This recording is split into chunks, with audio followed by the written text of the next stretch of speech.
това звучи странно. Ако е счупено, не съм виновна. Отварям 20 подаръка до Коледа. Ако ти е интересно, остани. Започваме с номер 1. Звучи ми като някакъв конструктор, честно да ви кажа. Обаче се съмнявам да е лего или нещо подобно. Сега ще видим заедно. Някаква кутийка, няма надписи. Оле, нещо пада. Така. Оле, това е една игра, мисля, че. Сега ще видя. Ето така изглежда, дървена е и тези неща се вадят.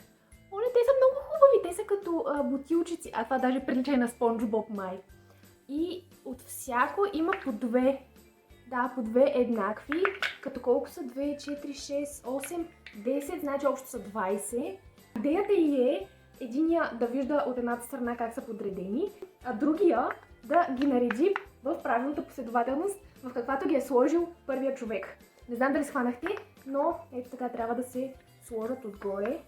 И примерно трябва да го наместя и съответният човек, който ги вижда, защото от тази страна не се вижда, ще ми казва дали е на място или не.